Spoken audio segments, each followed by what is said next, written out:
নমস্কার, আমি সুচেতা। চ্যানেল গল্প অবসরে আপনাদের সকলকে স্বাগত। আজকে আমি আপনাদের পাঠ করে শোনাতে চলেছি শরদিন্দু বন্দ্যোপাধ্যায়ের লেখা একটি ছোট গল্প, জেনারেল ন্যাপলা। আশা করি গল্পটি আপনাদের ভালো লাগবে। যদি গল্পটি ভালো লাগে অবশ্যই আমার চ্যানেলটিকে সাবস্ক্রাইব করবেন এবং গল্পটিতে একটি লাইক দেবেন। তবে শুরু করা যাক আজকের গল্প, জেনারেল ন্যাপলা।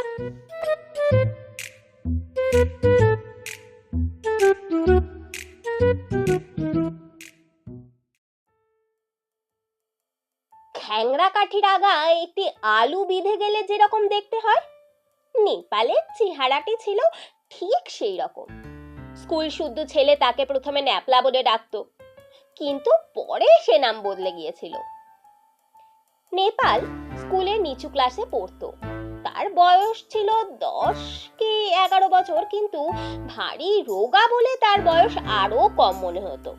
একটা হরিণের পায়ে যে জোর আছে সেটুকু জোরও তার ছিল না, কিন্তু তবু সে ক্রমে ক্রমে স্কুলের ছেলেদের স্নেহ আর সম্মানের পাত্র হয়ে উঠেছিল। কি করে এই হেরে মাথা ন্যাল ন্যালে ছেলেটা এমন অসাধ্য সাধন করলে? হিরু নামে স্কুলে একটা ভারী দুষ্টু ছেলে ছিল। সে একদিন নেপালের মাথায় একটা চাঁটি মেরে বলেছিল, এই তালপাতা সেপাই, তুই কি ভাত খাস না? হ্যাঁ, অমন কাঠের মতো চেহারা কেন রে?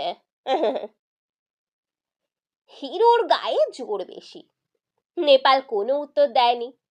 চাঁটিও বেবাক হজম করে গিয়েছিল, কিন্তু তারপর দিনই এমন এক ব্যাপার ঘটলো যাতে হিরু একেবারে কাবু হয়ে পড়ল।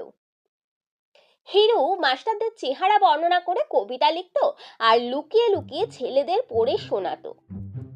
সেকেন্ড মাস্টার হরিবাবুর মাথায় এক গাছিও চুল ছিল না, কিন্তু গোপ ছিল প্রকাণ্ড ঝাঁকড়া ঝাঁকড়া। তিনি ক্লাসে এসে রোল কল করেই ঘুমিয়ে পড়তেন। ছেলেদের বলতেন, এসো লেখো, কিংবা নাও তর্জমা করো। তারপর ক্লাসের শেষে ছেলেদের খাতা পরীক্ষা করে ঘন্টা বাজলেই উঠে চলে যেতেন। হিরু তার নামেও এক পদ্য লিখেছিল। সেদিন হরিবাবু ক্লাসে এসেই দেখলেন তার টেবিলের উপর একটা খাতা পড়ে রয়েছে। খাতায় কারোর নাম লেখা নেই। তিনি পাতা উল্টে দেখলেন তার ভিতর কবিতাটি লেখা রয়েছে। মাস্টার বাবু হরি ঘোষ। মাথায় টাক কি ভীষণ। গোপ দেখে হয় পরিতোষ যেন রে সুন্দরবন। গোপে যদি যেত টাক ঢাকা, কি শোভা হতো মরি মরি। ঘুমলেই শুরু নাক ডাকা, ঘোড়র ঘট হরি হরি। কবিতা পড়েই হরিবাবু একেবারে অগ্নিশর্মা হয়ে উঠলেন। গর্জন করে বললেন, কে কে কে লিখেছে এই পদ্য? শিগগির বল, শিগগির বল, নইলে ক্লাস শুদ্ধ রাস্টিকেট করব। বল বল বল, কে লিখেছে? হরিবাবুর মূর্তি দেখে ছেলেরা ভয় পেয়ে গেল। তারা ভয়ে ভয়ে কবিতাটি দেখতে চাইলো, কিন্তু তিনি দেখালেন না। জিজ্ঞাসা করলেন, বল বল বল, এই ক্লাসে কে পদ্য লেখে বল। সবাই হিরুকে দেখিয়ে দিল। হিরুর মুখ চুন হয়ে গেল, তবুও সে সাহস করে বললে, কি কি হয়েছে স্যার? হরিবাবু তার চোখের সামনে খাতাটা ধরে বললেন, এ পদ্য তুই লিখেছিস? হিরু ঢোক গিলে বলল, আগে স্যার, আমি স্যার। শুয়োর শুয়োর পাজি শুয়োর বলে হরিবাবু ঠাস করে তার গালে এক চড় বসালেন। তারপর কান ধরে হিড়ির করে টানতে টানতে তাকে হেডমাস্টারের ঘরে নিয়ে গেলেন। হেডমাস্টার হিরুকে শাস্তি দিলেন, 7 দিন কান ধরে বেঞ্চিতে দাঁড়াবে আর স্কুলের সমস্ত ছেলের সামনে তাকে বেত মারা হবে। নেপাল ভালো মানুষের মতো চুপ করে সব দেখলো শুনলো, কিন্তু সেই পদ্য লেখা খাতাটা হরিবাবুর টেবিলে কি রেখেছিল তার কোনো সন্ধান পাওয়া গেল না। নেপাল সে ক্লাসের ছেলে নয়, তাই তার ওপর হিরুর সন্দেহ হলেও প্রমাণের অভাবে সে কিছু করতে পারল না। তাছাড়া নেপালের কূটবুদ্ধি দেখে স্কুলের ছেলেরা সবাই তাকে সমীহ করে চলতে লাগলো। সে রোগা বলে তার গায়ে হাত তোলবার সাহস আর কারোর রইল না। শুধু তাই নয়, মাস্টাররাও নেপালের গায়ে হাত দিতে ভয় পেতেন। নেপাল লেখাপড়ায় ভালোই ছিল, কিন্তু তবু বাংলা টিচার বলাইবাবুর হাত থেকে কারোর নিস্তার ছিল না। বলাইবাবু সর্বদাই ছেলেদের ঠ্যাঙাবার ছুতো খুঁজে বেড়াতেন। ক্লাসের যারা ভালো ছেলে তারাও মাঝে মাঝে তার খপ্পরে পড়ে যেত। বলাইবাবু যখন ক্লাসের পড়ায় কোনো ছেলেকে ঠকাতে না পারতেন, তখন তাকে অভিধান থেকে শক্ত শক্ত কথা বেছে মানে জিজ্ঞাসা করতেন। কেউ না পারলে অমনি এক মুখ হেসে তাকে প্রহার আরম্ভ করতেন। নেহাত রোগা পটকা বলে নেপাল এতদিন বলাইবাবুর নজরে পড়েনি, কিন্তু একদিন তার সন্দৃষ্টি তার ওপর গিয়ে পড়ল। তার মাথায় গাঁটটা মারবার জন্য বলাইবাবুর হাত একেবারে নিষ্পিস করতে লাগলো। তিনি তার পড়া জিজ্ঞাসা করতে আরম্ভ করলেন। নেপাল ঠিক ঠিক জবাব দিতে লাগলো, একটাও ভুল করলো না। তখন শিকার ফসকায় দেখে তিনি প্রশ্ন করলেন, আচ্ছা বলতো, অকুত ভয় মানে কি? নেপাল পড়ল ভারী মুশকিল। কথাটা সে শুনেছিল বটে, কিন্তু ঠিক মানে জানতো না। কিন্তু উত্তর না দিলেও রক্ষে নেই, তাই সে একটু ভেবে নিয়ে বলল, আগে স্যার, কুতো ভয় মানে কুকুরকে যে ভয় করে না। বলাইবাবুর মুখে হাসি দেখা দিল।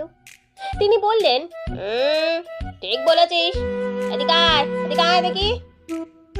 নেপাল তার চেয়ারের পাশে গিয়ে দাঁড়ালো। তিনি যেন ভারী আদর করে তার চুলের মধ্যে আঙুল চালিয়ে মুঠে শক্ত করে ধরে বললেন, আশা ছেলে, সোনার চাঁদ ছেলে, এবার তোকে একটা সোনার মেডেল দেব। বলে চুল ধরে নাড়া দিলেন। কারুর বুঝতে বাকি রইল না যে বলাইবাবু আজ নেপালকে বাগে পেয়েছেন, সহজে ছাড়বেন না। বেড়াল যেমন আধমরা ইঁদুর নিয়ে খেলা করে, তিনি তেমনি তাকে নিয়ে খেলা করছেন। নেপাল কিন্তু গম্ভীর ভাবে দাঁড়িয়ে রইল, যেন কিছুই বুঝতে পারেনি। চুলে তার বিষম লাগছিল, কিন্তু সে একটু মুখ বিকৃত পর্যন্ত করল না। বলাইবাবু মধু ঢালা সুরে বললেন, আচ্ছা এবার বল তো নেপাল, ইরোমদ মানে কি? ইরোসমদ শব্দের মানে নেপাল জানতো না, কিন্তু সে ঠকবার পাত্র নয়। তৎক্ষণাৎ উত্তর দিল, ইরোসমদ মানে ইরান দেশের মদ। সঙ্গে সঙ্গে প্রচন্ড এক গাঁটটা। নেপালের মাথাটি আর একটু হলেই ফেটে হাড়ির মতো ফুটো হয়ে যেত। বলাইবাবু হুঙ্কার দিয়ে উঠলেন, তবে রে পাজি, এই বিদ্যা হয়েছে? ইরান দেশের মদ আমার সঙ্গে ঠাট্টা? দাঁড়াও, আজ তোমার ইরান দেশের মদ বার করছি। ইরান দেশের মদ শেখাচ্ছে আমাকে ঠাট্টা? এই বলে আর একটি গাঁটটা মারলেন। ঠকাস করে শব্দ হলো। নেপাল দ্বিতীয় গাঁটটা খেয়ে একেবারে মাটিতে শুয়ে পড়ল। দুবার গোগো শব্দ করলো, তারপর সব চুপ। বলাইবাবু খানিকক্ষণ চড় বাগিয়ে দাঁড়িয়ে রইলেন, কিন্তু যখন দেখলেন নেপাল অনড় হয়ে পড়ে আছে, উঠবার নাম নেই, তখন তার মুখে উদ্বেগের ছায়া পড়ল। তিনি বললেন, এই নাপলা, এই নাপলা, ওঠ, ওঠ না, এই নাপলা, ওঠ বলছি, ওঠ, ওঠ, ওঠ, ওঠ, এই নাপলা, নাপলা রে। নেপাল নিশ্চুপ হয়ে পড়ে আছে, নরম চরণ নেই।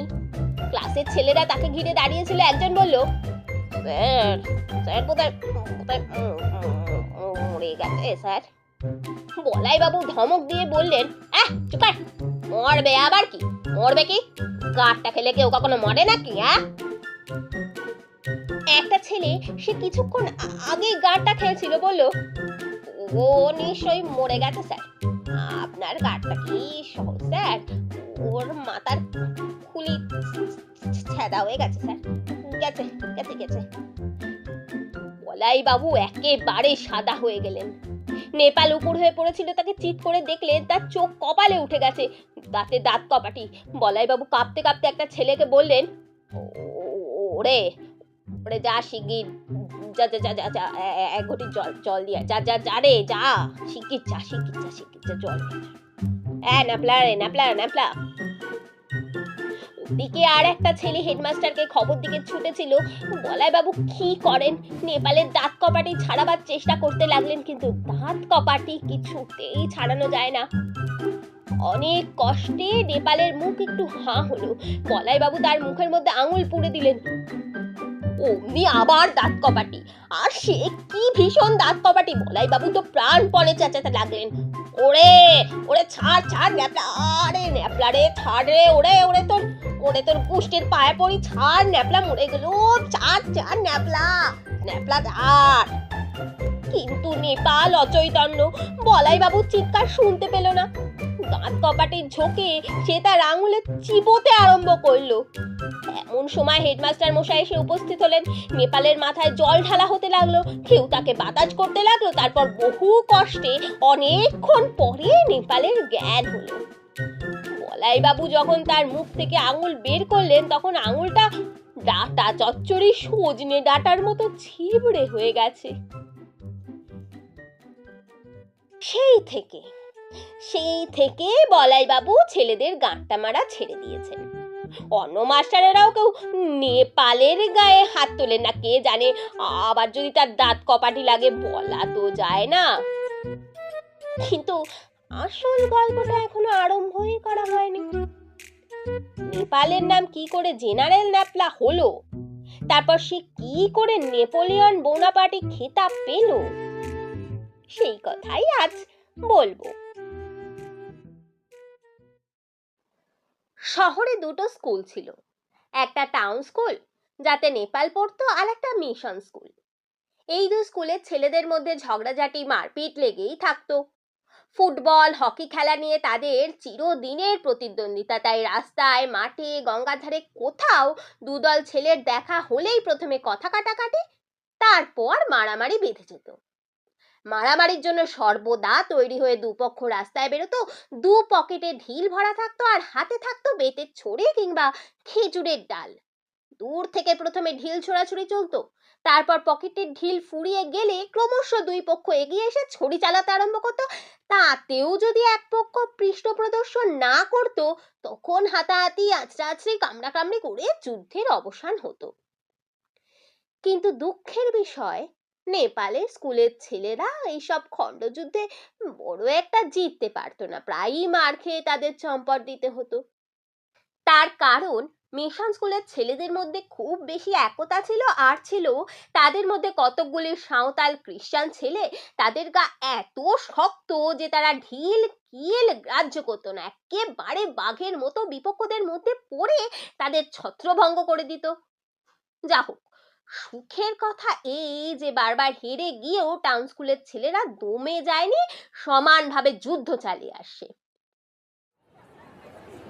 একদিন দুপুরবেলা টিফিনের সময় ছেলেরা স্কুলের মাঠে এখানে ওখানে জটলা পাকাচ্ছে। এমন সময় ফুটবল হাফব্যাক সমরেশ হাঁপাতে হাঁপাতে বাইরে থেকে এসে হাজির হলো। সে বাজারে পেন্সিল কিনতে গিয়েছিল, তাকে এভাবে ফিরে আসতে থেকে সবাই বুঝলে একটা কিছু হয়েছে। সকলে উদ্গ্রীব হয়ে তাকে ঘিরে দাঁড়ালো। সে তখন ব্যাপারটা বলল। বাজারে 5 জন মিশন স্কুলের ছেলের সঙ্গে তার দেখা হয়। তারা তাকে দেখে একসঙ্গে এতখানি জিভ বার করে ভ্যাংচাতে আরম্ভ করে। সে যেখানে যায় তারাও জিভ বার করে তার পিছন পিছন যায়। সমরেশ একা, তারা 5 জন, তাই তাদের সঙ্গে সে ঝগড়া করতে সাহস করলো না। শেষে দূর থেকে তাদের দু হাতে বৃদ্ধাঙ্গুষ্ঠ দেখি আজ বিকালে দেখে নেব বলে সে দৌড়ে পালিয়ে এসেছে। গল্প শুনে সকলেরই রক্ত গরম হয়ে উঠল। বাজারের মধ্যে জিভ বার করে পেছন পেছন ঘুরে বেড়ানোর দারুণ অবমাননা সকলের মর্মে গিয়ে বিঁধল। 2-4 জন ছেলে তখনই গিয়ে তাদের শাস্তি দেবার জন্য তৈরি ছিল, কিন্তু এই সময় ঘন্টা পড়ে যাওয়াতে প্রতিহিংসা সাধন আপাতত মুলতুবি রাখতে হলো। স্থির হলো ছুটির পর দেখে নেওয়া যাবে। স্কুলের ছুটির পর যথাসময়ে দুই পক্ষের দেখা হলো এবং যুদ্ধ শুরু হলো। ফল কিন্তু আশানুরূপ হলো না। মিশন স্কুলের ছেলেরা জিভ ভ্যাংচানোর খবর জানতো, তারা তৈরি হয়েই এসেছিল, কিন্তু কিছুক্ষণ যুদ্ধের পর দেখা গেল যারা প্রতিহিংসা নিতে এসেছিল তাদের হাতের চেয়ে পা বেশি চলছে, এবং বিশ্বাসঘাতক পাগুলো সেই দিকেই চলছে যেদিকে শত্রু নেই। সেদিন সন্ধ্যাবেলা টাউন স্কুলের ছেলেরা ভারী মনমরা হয়ে নিজেদের খেলার মাঠে বসেছিল। ফুটবলে লাথি মারবার উৎসাহও ছিল না। এই দারুণ দুর্দিনে ছোট বড়র ভেদ জ্ঞান ঘুচে গিয়েছিল। নিচু ক্লাসের ছেলে, উঁচু ক্লাসের ছেলে সবাই বিমর্ষভাবে এক জায়গায় বসে নিজেদের শোচনীয় পরাজয়ের কথা ভাবছিল। লালুর কপাল ঢিবি হয়ে ফুলে উঠেছিল। সে তাতে হাত বুলোতে বুলোতে বলে উঠল, আমরা কি একবারও ওদের হারাতে পারবো না? চিরকালই কেবল হেরে যাব। সকলের মনে ওই কথাটাই ঘুরছে, তাই কেউ আর জবাব দিল না। সুধা বলে একটি ছেলে, সে নেপালের বন্ধু বোধহয়, সকলকে সান্ত্বনা দেবার উদ্দেশ্যেই বলল, সেদিন ন্যাপলা কিন্তু ওদের একটা ছেলেকে খুব জব্দ করেছে। গিরিন ফুটবলের ক্যাপ্টেন, বয়সেও সকলের চেয়ে বড়, সে জিজ্ঞাসা করলো, আচ্ছা তা কি করেছে ন্যাপলা? সুধা বলে উঠল, সে বাড়ি মজা। ন্যাপলা ন্যাপলা করেছে কি, একটা টিনের কৌটোয়, এই ন্যাপলা তুই নিজে বল না। ন্যাপলা কাছেই ছিল, গম্ভীরভাবে বলল, স্কুলে আসবার পথে রোজ ও স্কুলের একটা মন্দ ছেলের সঙ্গে আমার দেখা হতো। সে আমাকে দেখলেই তাড়া করে মারতে আসতো, আমি দৌড়ে পালিয়ে আসতাম। সেদিন একটা টিনের কৌটোয় কতগুলি জ্যান্ত বোলতা পুড়ে নিয়ে আসছিল। ছেলেটা আমায় তাড়া করলো, আমি কৌটোটা ফেলে পালিয়ে এলুম। সে কৌটো তুলে নিয়ে যেই তার ঢাকনি খুলেছে, অমনি বলতাগুলো বেরিয়ে এসে তার মুখে কামড়ে দিল। 2 মিনিটের মধ্যে তার মুখ ফুলে একেবারে ফুটবল হয়ে গেল। সকলের মুখেই হাসি ফুটে উঠলো। গিরিন জিজ্ঞাসা করলো, তুই কৌটোয় বলতা ফুললি কি করে? নেপাল যেন একটু আশ্চর্য হয়ে বলল, কেন, ও কৌটের তলায় চিনি ছড়িয়ে বলতা চাকের কাছে রেখে দিয়েছিল। তারপর 4-5টা বলতে যখন চিনি খাবার জন্য ভেতরে ঢুকলো, অমনি বন্ধ করে দিল ঢাকনা। সবাই হেসে উঠল। নেপালের বুদ্ধির পরিচয় তারা আগেও কিছু কিছু পেয়েছিল, এখন আবার নতুন করে পেয়ে বেশ খুশি হয়ে উঠল। গিরিন অনেকক্ষণ নেপালের মুখের দিকে চেয়ে রইল, তারপর বলল, ন্যাপলা, ওর তো খুব বুদ্ধি, ওদের হারাবার কোনো ফন্দি বার করতে পারিস? নেপাল তৎক্ষণাৎ বলল, পারি। এমন ফন্দি বার করতে পারি যে ওরা হেরে ভূত হয়ে যাবে, আর কখনো আমাদের সঙ্গে লড়তে আসবে না। সকলে নেপালকে ঘিরে বলল, কি কি ফন্দি, কি ফন্দি, কি ফন্দি ন্যাপলা, শিগগির বল, শিগগির বল। সকলে ব্যস্ত হয়ে উঠল। নেপাল বিজ্ঞের মতো মাথা নেড়ে বলল, না না না না না, এখন বলবো না, বললে সব মাটি হয়ে যাবে। গিরিন্দা, তোমাদের 3-4 জনকে চুপি চুপি বলতে পারি, আমি মনে মনে সব ঠিক করে রেখেছি। আমায় বলবি? বেশ, সেই ভালো। তখনই একটা কমিটি তৈরি হলো, আর তার নাম হলো সমর সমিতি। গিরিন, নেপাল, লালু, সমরেশ, এই 4 জন হলো সেই সমিতির সভ্য। স্থির হলো এরা যা বলবে সেই মতে সকলকে চলতে হবে, কেউ যদি হুকুম অমান্য করে তার শাস্তি হবে। অতঃপর সমর সমিতির সভ্যরা আড়ালে গিয়ে পরামর্শ করতে বসলো। নেপাল তখন তার মতলব প্রকাশ করে বলল। শুনে সকলে এক বাক্যে নেপালকে সেনাপতি করলো, আর তার নাম হলো জেনারেল ন্যাপলা। মিশন স্কুলের ছেলেরা তাদের মাঠে বসে গল্পগুজব করছিল। এমন সময় সমরেশ একটা সাদা পতাকা হাতে করে তাদের সামনে গিয়ে দাঁড়ালো। জিজ্ঞাসা করলো, তোমাদের সেনাপতিকে? সমরেশ ফুটবল খেলোয়াড়, তাকে সকলেই চিনত। সাদা পতাকা নিয়ে তাকে এসে দাঁড়াতে দেখেই সবাই ভারী আশ্চর্য হয়ে উঠল। এরকম ব্যাপার আগে কখনো ঘটেনি। একজন জিজ্ঞাসা করলো, তুমি কোথা থেকে আসছো, কি চাও? সমরেশ বলল, আমি টাউন স্কুল সমর সমিতির দূত, তোমাদের সেনাপতির সঙ্গে দেখা করতে চাই। মিশন স্কুলের ছেলেরা চট করে ব্যাপারটা বুঝে নিল। তাদেরও খুব উৎসাহ হলো, কিন্তু সেনাপতি তো তাদের কেউ নেই। এতদিন এলোপাথারির যুদ্ধ চলেছে, সেনাপতি নিযুক্ত করবার কথা তাদের মনেই আসেনি। তারা এর ওর মুখের দিকে তাকাতে লাগলো। কিন্তু সেনাপতি যে তাদের নেই এই কথাও স্বীকার করতে পারে না। তাদের ফুটবল ক্যাপ্টেন প্রতাপ সেখানে দাঁড়িয়েছিল। সে এগিয়ে এসে বলল, আমি সেনাপতি, এই নতুন ধরনের খেলা পেয়ে মিশন স্কুলের ছেলেরা ভারী খুশি হয়ে উঠলো। এ যেন জার্মানির সঙ্গে ফরাসির যুদ্ধ বাঁধবার উপক্রম হচ্ছে। দুধকে তারা খুব খাতির করে বসালো, কারণ দুধ শুধু অবদ্ধ নয়, তাকে অসম্মান করাও ঘোর অসভ্যতা। সমরেশ আর প্রতাপ সামনাসামনি বসলো। প্রতাপ সেনাপতির উপযুক্ত গাম্ভীর্য অবলম্বন করে বলল, শত্রু দূত, এবার তোমার কি বক্তব্য আছে বলো। সমরেশ বলল, আমি তোমাদের বিরুদ্ধে যুদ্ধ ঘোষণা করতে এসেছি। সেনাপতি প্রতাপ বলল, উত্তম কথা, তা তোমাদের সেনাপতিকে? আমাদের সেনাপতির নাম জেনারেল ন্যাপলা। নেপালকে এরা কেউ চিনত না, ভাবলে নিশ্চয়ই খুব জবরদস্ত সেনাপতি, গায়ে ভীষণ জোর। সমরেশ বলতে লাগলো, এখন আমাদের সমর সমিতির বক্তব্য শোনো। আমাদের আর তোমাদের মধ্যে অনেকদিন ধরে যুদ্ধ চলে আসে, কিন্তু সে যুদ্ধই শুধু নয়, সে ছেলে খেলা। আমরা চাই একদিন রীতিমতো যুদ্ধ হোক। তোমাদের দলে 30 জন যোদ্ধা থাকবে, আমাদের দলে 30 জন থাকবে। যুদ্ধের নিয়ম অনুসারে লড়াই হবে, তারপর যে লড়াইয়ে যে পক্ষ হারবে চিরদিনের জন্য তাদের হার স্বীকার করে নিতে হবে। তোমরা রাজি আছো? সব ছেলে চিৎকার করে একসঙ্গে বলে উঠলো, রাজি আছি, রাজি আছি, রাজি আছি। সেনাপতি প্রতাপ হাত তুলে বলল, তোমরা চুপ করো, সেনাপতিকে বলতে দাও। তারপর কিছুক্ষণ মুখ ভীষণ গম্ভীর করে ভুরু কুঁচকে বসে থেকে বলল, আমরা তোমাদের প্রস্তাবে সম্মত আছি। তা যুদ্ধ কবে হবে? রবিবার বিকেল 3টের সময়। না, আপত্তি নেই। কোথায় যুদ্ধ হবে?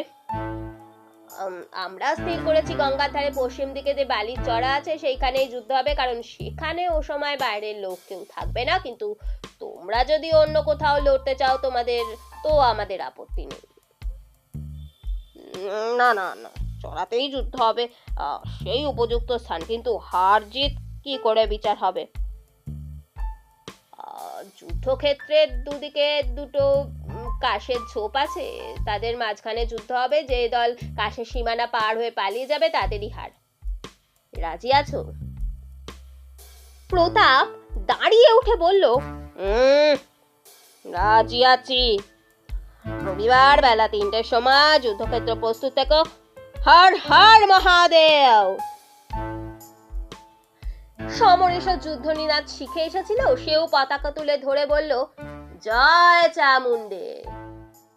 তারপর সেনাপতিকে ফৌজি কায়দায় স্যালুট করে সমরেশ ঝান্ডা কাঁধে করে চলে গেল। দুদিকে সমরসজ্জা চলতে লাগলো। মিশন স্কুলে বাছাই করে 30 জন সন্ডা ছেলেকে সৈনিক দলভুক্ত করা হলো। তারা চিরদিন জিতে এসেছে, তাই তাদের মনে কোনো ভয় ছিল না। তারা চারিদিকে বড়াই করে বেড়াতে লাগলো, এবার টাউন স্কুলের ছেলেদের মেরে পস্তা উড়িয়ে দেব। নেপালের দলও যুদ্ধের জন্য তৈরি হলো। নেপাল 30 জন খুব চালাক আর মজবুত যোদ্ধা বেছে নিল। রোজ ঢিল ছোড়া, লাঠি ঢালনার কুচকাওয়াজ চলতে লাগলো। নেপাল বাঁশি বাজিয়ে তাদের পরিচালনা করতে লাগলো। শনিবার রাত্রে সমর সমিতির 4 জন সভ্য চুপি চুপি যুদ্ধক্ষেত্রে গেল। অন্ধকারে ঘন্টা 2 ধরে তারা কি করলো, তারপর চুপি চুপি ফিরে এলো, কেউ জানতে পারলো না। রবিবার 3টে বাজতে না বাজতেই 2 দল যুদ্ধক্ষেত্রে গিয়ে হাজির হলো। সকলের হাতে খেজুর ডালের ছড়ি, পকেটে ঢিল ভরা। যুদ্ধক্ষেত্রটি উত্তর দক্ষিণে প্রায় 50 গজ লম্বা, চওড়া 30 গজ। নেপালের দল দক্ষিণ দিকে বালির ওপর গিয়ে দাঁড়ালো। মিশন স্কুল উত্তর দিকটা অধিকার করলো। যুদ্ধ আরম্ভ হবার আগেই নেপাল তার সৈন্যদের এক বক্তৃতা দিল। ভাই সব ধীরে ভাবে যুদ্ধ করবে, ঘাবড়াবে না। সেনাপতি হুকুম শোনবা মাত্র পালন করবে। বাঁশির সংকেত মনে আছে তো? 1 ফু দিলেই আক্রমণ করবে, 2 ফু দিলে পিছু উঠবে, আর 3 ফু দিলে মনে আছে তো? ব্যাস, জয় জয় চামুণ্ডে, জয় জয় চামুণ্ডে। যুদ্ধ আরম্ভ হলো। দুই পক্ষ প্রথমে নিজেদের কোর্ট থেকে ঢিল ছুটতে ছুটতে আস্তে আস্তে এগুতে লাগলো। নেপালের দল 3 সারিতে সাজানো ছিল, প্রত্যেক সারে 10 জন করে। তাদের বেশ ফাঁক ফাঁক করে দাঁড়িয়েছিল, তাই সব ঢিল তাদের গায়ে পড়লো না। মিশন স্কুলের ছেলেরা সার বেঁধে দাঁড়ায়নি, এক জায়গায় জড়ো হয়ে দাঁড়িয়েছিল, কাজেই সব ঢিল তাদের মাথায় গিয়ে পড়ছিল। মিশন স্কুলের ছেলেরা যার যখন ইচ্ছে ঢিল ছুটছিল, কোনো নিয়ম শৃঙ্খলা মেনে চলছিল না। কিন্তু নেপালের দল জেনারেলের হুকুম শুনে ঢিল ছুটছিল।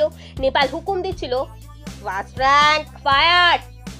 অমনি 10টা ঢিল একসঙ্গে শত্রুর মাথায় গিয়ে পড়ছিল। Second rank fire. অমনি আর এক ঝাঁক ঢিল ছুটছিল। ক্রমে দুই দল পরস্পরের 20 গজের মধ্যে এসে পৌঁছলো। মিশন দলের ঢিল তখন ফুরিয়ে গেছে, তারা চায় ছড়ি নিয়ে হাতাহাতি যুদ্ধ করতে, কিন্তু নেপালের দল তখনও সমানভাবে ঢিল চালিয়ে যাচ্ছে। মিশন দল আর এগুতে পারছে না, তাদের দলের কয়েকজন জখম হয়ে পিছিয়ে গেল। নেপাল যখন দেখলো তাদের দলের ঢিল ফুরিয়ে আসছে, তখন সে বাঁশিতে ফু দিল। অমনি তার দল জয় চামুন্ডে বলে ছড়ি দিয়ে বিপক্ষের ঘাড়ে লাফিয়ে পড়ল। মিশন স্কুলের ছেলেরাও এই চায়, হাতাহাতি লড়াই করতেই তারা বেশি মজবুত, তারাও হার হার মহাদেব বলে মহা উৎসাহে লেগে গেল। আজ কিন্তু নেপালের দলের বুকে ভীষণ সাহস, সেনাপতির বুদ্ধির ওপর তাদের অফুরন্ত বিশ্বাস। তারা জানে আজ তারাই জয়ী হবে, তাই মহা আনন্দে তারা আক্রমণ করলো। যুদ্ধে দুই পক্ষই আহত হতে লাগলো, কারোর পা কেটে গেল, কারোর কপাল ফুলে গেল। কিন্তু কুচকাওয়াজের এমনই গুণ যে নেপালের দলের একটি ছেলেও আজ যুদ্ধ ফেলে পালালো না। 5 মিনিট এইভাবে যুদ্ধ চলবার পর নেপালের বাঁশি বাজলো পি পি। নেপালের দল তখন পিছু হটতে আরম্ভ করলো। যারা সামনে ছিল তারা যুদ্ধ করতে করতে ধীরে ধীরে পিছু হটতে আরম্ভ করলো, যারা পিছিয়ে ছিল তারা নিজের কোর্টে ফিরে এসে দাঁড়ালো। মিশন দলের ছেলেরা দেখলো নেপালের দল রণে ভঙ্গ দিতে আরম্ভ করেছে। তখন তারা ভাবলো, আর কি, মেরে দিয়েছি। যদিও তারা খুব হাঁপিয়ে পড়েছিল, তবু তারা দ্বিগুণ উৎসাহে শত্রুর কোটে ঢুকে পড়লো। নেপালের দলের সবাই কোটে ফিরে এসেছে শত্রুর সামনে 20 হাত দূরে। এমন সময় আবার নেপালের বাঁশি বাজলো পি পি পি। সঙ্গে সঙ্গে নেপালের দল এক আশ্চর্য কাজ করলো, হাতের ছড়ি ফেলে দিয়ে বালির ওপর হাত দিয়ে রেখে তারা হাঁটু গেড়ে বসলো। আবার যখন তারা উঠে দাঁড়ালো, তখন প্রত্যেকে তাদের হাতে 2টি ঢিল 2 হাতে। নেপাল হুকুম দিল ফায়ার। অমনি এক ঝাঁক ঢিল গিয়ে শত্রুর মাথায় পড়লো। তারা একসঙ্গে চিৎকার করে উঠলো, জয় চামুন্ডে। মিশন স্কুলের ছেলেরা হতভম্ব হয়ে গেল। ঢিল তো সব যুদ্ধের শুরুতেই ফুরিয়ে গেছে, তবে আবার ঢিল আসে কোথা থেকে? তারা কি করে জানবে যে কাল রাত্রে সমর সমিতির সভ্যরা এসে বালির মধ্যে একটা নির্দিষ্ট জায়গায় হাজার হাজার ঢিল পুঁতে রেখে গিয়েছে, আর আজ ঠিক সেই জায়গাতেই তারা গিয়ে দাঁড়িয়েছে। ব্যাপারটা যখন তারা ভালো করে বুঝতে পারলো, তখন তাদের বুক দমে গেল। তবু তারা একবার প্রাণপণ চেষ্টা করলে সেই জায়গাটা দখল করতে, কিন্তু কার সাধ্য সেদিকে এগোয়? 30 জন ছেলে মুহূর্তে মুহূর্তে বন্দুকের ছড়ার মতো ঢিল বৃষ্টি করছে। তাদের হাতের ছড়ি কোনো কাজেই লাগলো না। 20 হাত দূর থেকে ছড়ি আর কি কাজে লাগবে? এদিকে শিলা বৃষ্টির মতো ঢিল এসে পড়ছে। মিশনের ছেলেদের কারোর নাক থেতো হয়ে গেল, কারোর মাথা ফুলে উঠলো, কেউ বা পায়ে জখম হয়ে ন্যাংচাতে আরম্ভ করলো। ক্রমে তারা যখন দেখলো এখানে দাঁড়িয়ে থাকলে মার খাওয়া ছাড়া আর কোনো লাভই হবে না, তখন তারা একে একে পালাতে আরম্ভ করলো। নেপাল চিৎকার করে হুকুম দিল, জোর সে ভাই, আর একবার ফায়ার। আর মিশন স্কুলের ছেলের দল আর দাঁড়াতে পারলো না। প্রথমে তাদের সেনাপতি প্রতাপ চোয়ালে এক ঢিল খেয়ে দৌড় মারলো, তারপর আর সকলে যেয়ে দিদিকে চম্পট দিল। নেপালের দল মার মার করে তাদের যুদ্ধক্ষেত্রের বাইরে খেয়ে দিয়ে এলো। স্কুলের খেলার মাঠে ফিরে এসে সকলের সামনে দাঁড়িয়ে গিরিনা সমরেশ নেপালকে কাঁধে তুলে নিল। স্কুল শুদ্ধ ছেলে একসঙ্গে গর্জন করে উঠল, জেনারেল নেপলা কি জয়, নেপোলিয়ন কি জয়।